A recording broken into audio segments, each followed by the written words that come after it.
बिस्मिल्लाहिर्रहमानिर्रहीम। इस वीडियो में हम बात करते हैं शू सिलेक्शन के बारे में। जो शू सिलेक्शन है वो कितना इम्पोर्टेंट है उसको जानना बहुत ज़रूरी है, क्योंकि नॉर्मली जो लोग हैं, मैंने ये देखा है कि जो भी लोग हैं वो ज़्यादातर जो शू सिलेक्ट करते हैं वो उसके डिज़ाइन की बेस पे करते हैं, लेकिन वो एक बड़ा इंपॉर्टेंट पॉइंट जो है वो उसको इग्नोर कर देते हैं, जो कि है उसका आउटर सोल और उसका इनर सोल। इन दोनों को की बहुत इंपॉर्टेंस है, क्योंकि जो आउटर और इनर सोल होता है वो आपके पाँव की साख्त के मुताबिक होना चाहिए। पाँव की जो साख्त है वो नॉर्मली जो है वो 3 तरह के पाँव होते हैं। एक जो है उसमें आर्च जो होती है वो हाई होती है, एक में लो होती है, और एक जो है वो मीडियम आर्च होती है। तो इस चीज़ को समझना बहुत ज़रूरी है। उसके लिए एक टेस्ट होता है जिसको वेट टेस्ट कहते हैं, या आप अपना पाँव जो है उसको ज़मीन पर रखें और उसको देखें कि आपके जो पाँव की अंदर वाली साइड है उससे उसका आपके जो ज़मीन से है वो कितना फासला है, तो वो आपको जो है वहाँ से आप अंदाज़ा लगा सकते हैं। तो जो फ्लैट फुट होते हैं या जो लो आर्च वाले पाँव होते हैं, उसके लिए जो आपके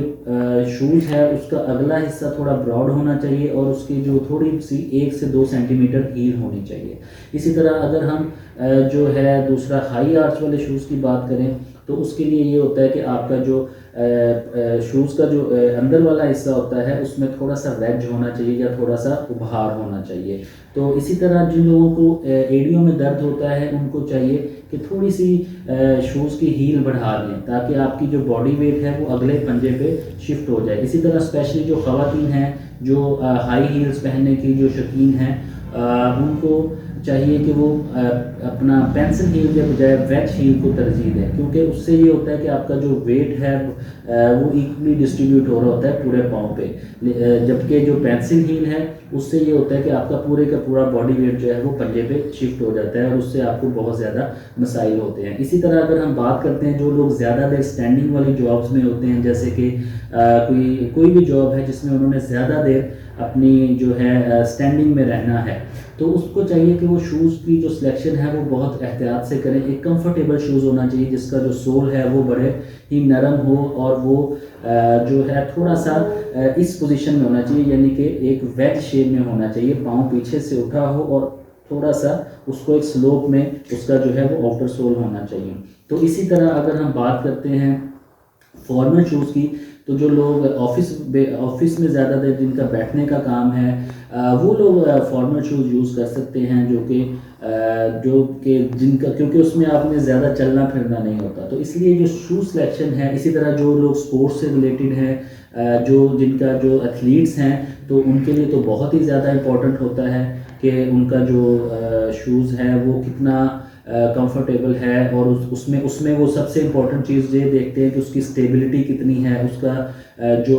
मोशन कंट्रोल है वो कितना है, और इसी तरह वो अपना उसमें रेजिस्टेंस कितनी है, एंटी स्लिपरी कितना है, और उसके अलावा जो है वो आपके पाँव के साथ फिक्स कितना हो रहा है। तो ये बहुत सारे फैक्टर्स हैं जो कि उस एथलीट्स के लिए देखे जाते हैं। तो इसके अलावा जो है मज़ीद